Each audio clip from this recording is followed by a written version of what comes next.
tell you, folks, with me, nothing comes easy. You know, I can't lose any weight. I tried jogging. I keep running into restaurants. No, I tell you, I'm a little upset myself. Like, my wife keeps bothering me. I'm putting on weight, you know. Yeah, she keeps coming up with new diets all the time. Well, one week she put me on a grapefruit diet. Yeah, for 7 days I had 10 grapefruits a day. It ended up I lost 4 pounds. I got a citrus rash. No, but I'm running around. I gained weight back, Johnny. You know what I mean? Oh, you don't eat properly in a road. You're running around all the time, you know, and it's tough to, you know, lose weight when you're jumping around a bit, you know. But I was much heavier. I was fat, you kidding. I was so fat when I got my shoes shone, I had to take the guy's word for it. I mean, I was fat. I'll tell you that. And my doctor, he don't help either. He told me to run 5 miles a day for 2 weeks. I called him up. I said, Doc, I'm 70 miles from my house. It's another beauty, my family doctor. He told me I need exercise in the right climate. Then he told me to run to Arizona. Good morning. It is Tuesday, May the 2nd, and this is The True Conservative. Welcome to all the butchers, bakers, and candlestick makers out there. I'm Ron, your host, and the only true conservative in the United States today. So today, after the Serenity Prayer and the Star-Spangled Banner, we will have no free lunch. Stuart Varney, 1, 2, and 3, Ugly, The Rape of the Mind, all that and more when I come back.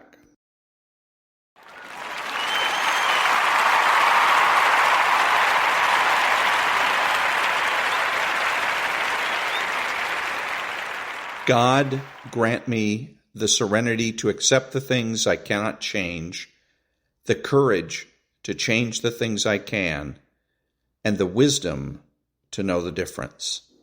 Amen. Ladies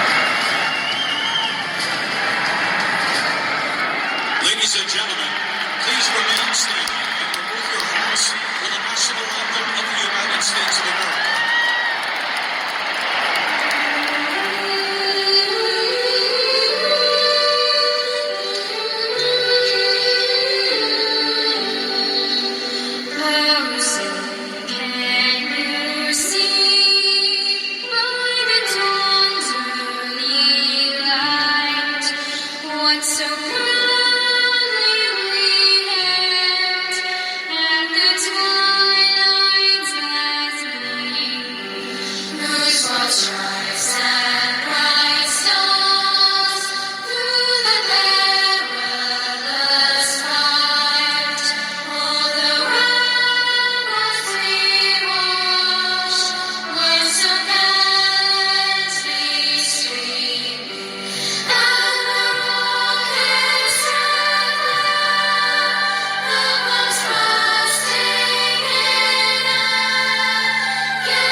Thank you. And now, there's no free lunch. 250 Economic Truths by David-Bahnsen.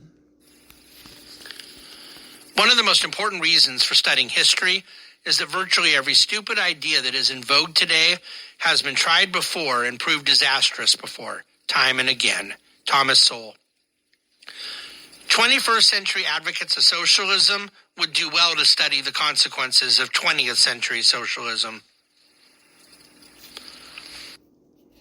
And that was There's No Free Lunch by David-Bahnsen. Back in a minute.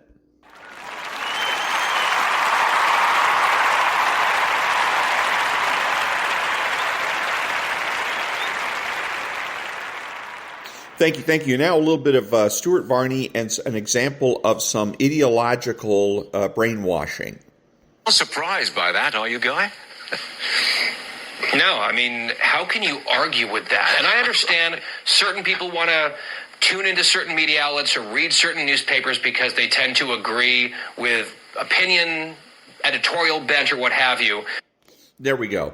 So this is subjectivism. The current idea on Capitol Hill and in the media is that there is no truth. people don't search out the truth. It's not true. We do. We want to know the truth. We have to, because we cannot be happy people without it. Now, they say that we don't look for the truth. We just look for opinions that mirror our own. Okay, so we basically go look for mirrors that reflect our values, reflect, etc. No, we look for the truth. That's where subjectivism is wrong. That there is truth. The subjectivists say there is no truth. Everything is a matter of opinion. All opinions are equal except as to popularity. Therefore, the job of the socialists is to make sure that their opinions are more popular than conservative opinions. So, but don't be fooled. Don't allow yourself to get into that trap. When you hear them saying, well, people are just going to news sources that reflect their own opinions, that's wrong. People are going to news sources looking for the truth. Whether or not they will find it there is another matter entirely. Back in a minute.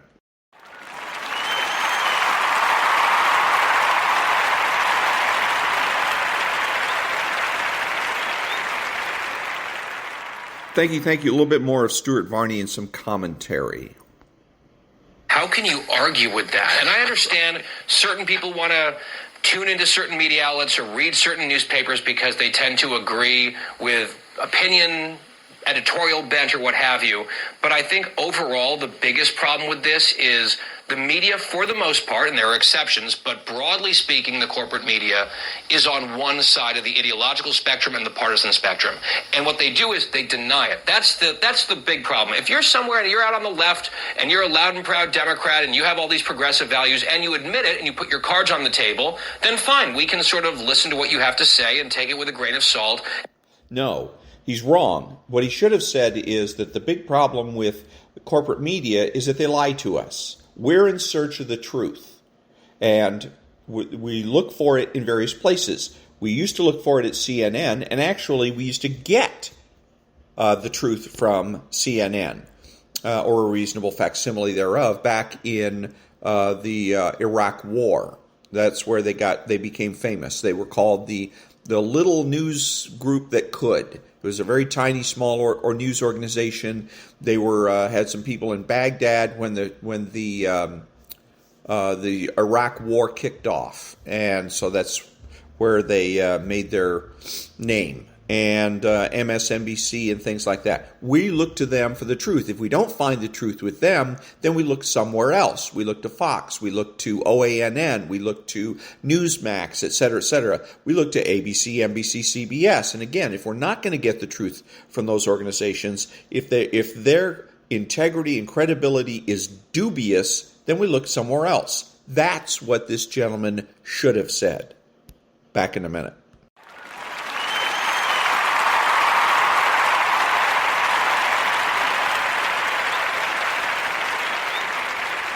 Thank you. A little bit more, Stuart Varney. President Biden says we're in the strongest economic recovery on record. His words. Edward. So there you go. And again, notice what he doesn't say. Notice what President Biden doesn't say. He doesn't say, thanks to me, I fulfilled the promise. I promised you a strong economics of any sort, much less an economic recovery. He doesn't say that. He didn't say he promised anything because he didn't. He just associates himself with good news. He goes out, his staff finds good news in various places, statistics and whatnot, and then they have the president stand up at the podium and associate himself with that good news. Hey, guess what? The strongest economic recovery on record. And then if bad news happens, he stays out of sight. And the whole thing is psychological, so that when you go to the poll and you see Joe Biden on the ballot, you go, oh yeah, strongest economic recovery on record. Bing, and you vote for him. Again, not because he has fulfilled a promise, but simply because he psychs you out by associating himself with good news. So how do we fight this? Simple. We demand, and if we have to, we make it up, but we demand that our politicians, I was going to say leaders, but they're not leaders, they're representatives, that they give us promises, demand. What 5 things do you promise to do? And the news people, particularly Fox, could be doing this every day with President Biden. When he comes out and talks about strongest economic recovery on record, what do you promise the American people vis-a-vis the economy? Okay, so demand the promises. If your representatives or whoever it is that let's say your representatives that are running for office and they refuse, they duck and dodge and bob and weave and all that, then what you do is you assign them promises, okay? So that the next time, let's say the economy's down, you can send them an email and say, you promised us a robust economy. You have failed on that promise. Now, what are they going to do at that particular point? Well, they're either going to own the promise that they, in fact, really didn't make and say, well, yeah, I did let you down, or they're going to have to come out and say, I didn't make that promise, in which case you can follow up and say, really, what promises did you make? Now they're stuck. And you have to hammer this home, because this has to happen. If we're going to get accountability from the people that we vote for, this is the way to do it. Back in a minute.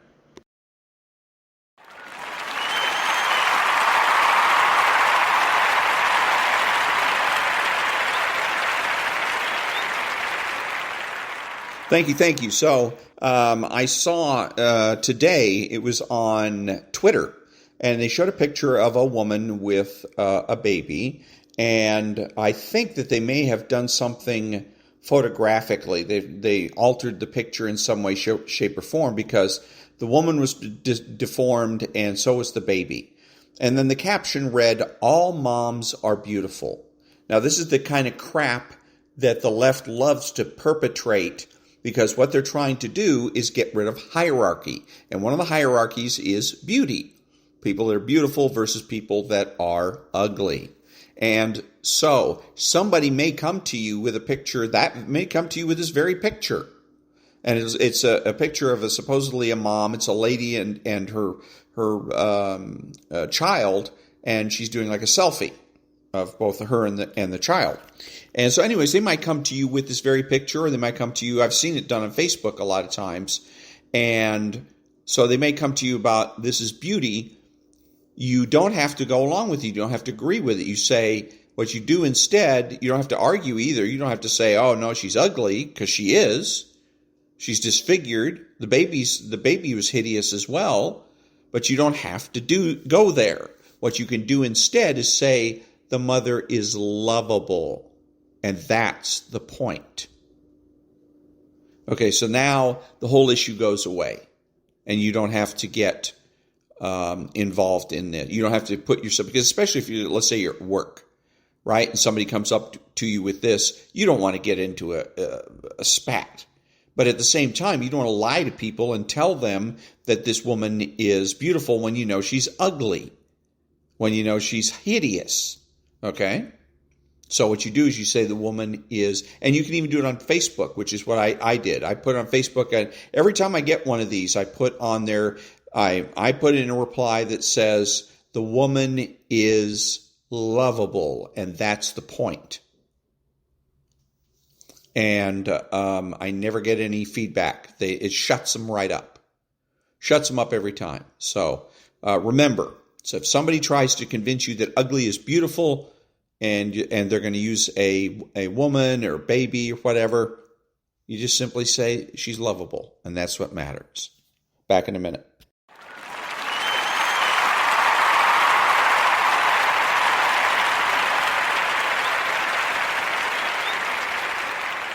Thank you. And now, the rape of the mind. Labelomania. The urge to attach too much meaning to the label of an object or institution, and to look only casually at its intrinsic value, is characteristic of our times and seems to be growing. I call this condition labelomania. It is the exaggerated respect for the scientific-sounding name, the label, the school, the degree, the diploma, with a surprising disregard for underlying value. All about us, we see people chasing after fixed formulas, credits, marks, ranks, and labels because they believe if one is to have prestige or recognition, these distinguishing marks are necessary. In order to obtain acceptance, people are prepared to undergo most impractical and stylized training and conditioning, not to mention expense, in special schools and institutions which promote certain labels, diplomas, and sophisticated facades. Not long ago, a psychiatric colleague worked in a clinic where a different terminology was used, and the ideas of his former teachers, because they were expressed in terms other than those of the clinic, were criticized and even vilified. My colleague was a good practical therapist, yet he came to need psychotherapy himself to counteract the utter confusion resulting from daily contacts with aggressive adepts of a different terminology, just as much as some of our soldiers released from the Korean prison camps. There is something essentially unpleasant in the need to express and judge all opinions and evaluations in accepted cliches and labels. It implies an evaluation of the work or of the idea involved, and it denies the subtle human differences between people and the phenomena their words describe. In totalitaria, man is so anxiety-ridden, so fearful of any deviation from the prescribed opinions and ways of thinking, that he only allows himself to express himself in terms his dictators provide. To the citizen of totalitaria, the acknowledged label becomes more important than the eternal variation that is life. As words lose their communicative function, they acquire more and more of a frightening, regulatory, and conditioning function. Official words must be believed and must be obeyed. Dissension and disagreement become both a physical and an emotional luxury. Vituperation and the power that lies behind it is the only sanctioned logic. Facts, contrary to the official line, are distorted and suppressed. Any form of mental compromise is treason. In totalitaria, there is no search for truth, only the enforced acceptance of the totalitarian dogmas and cliches. The most frightening thing of all is that parallel to the increase in our means of communication, our mutual understanding has decreased. A Babel-like confusion has taken hold of political and non-political minds as a result of semantic disorder and too much verbal noise. And that was of Labelomania from The Rape of the Mind by Joost-meerlo, M.D.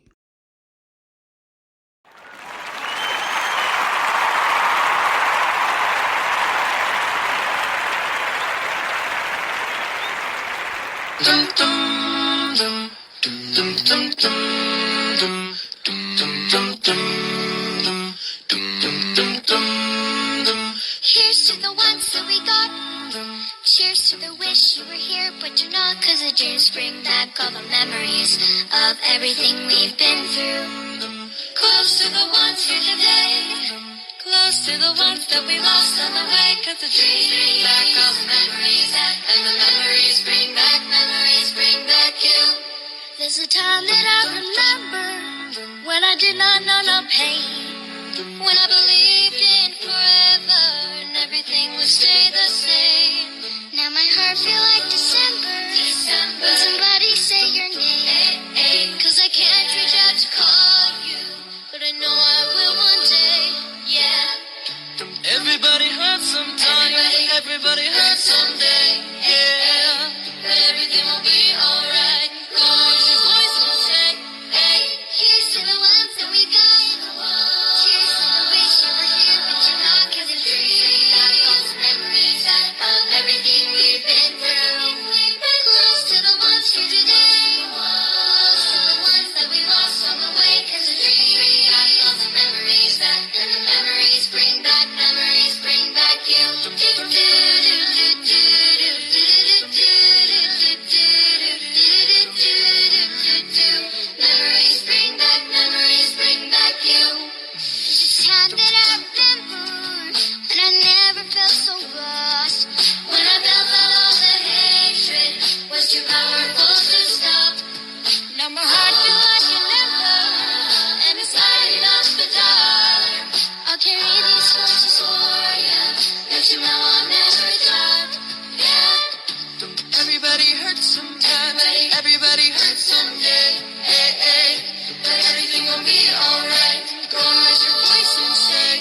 This is Ron, your host, the only true conservative in the United States today, bidding adios to all the butchers, bakers, and candlestick makers out there. So I'm reminding you that the left has no authority, no power, and they can't win.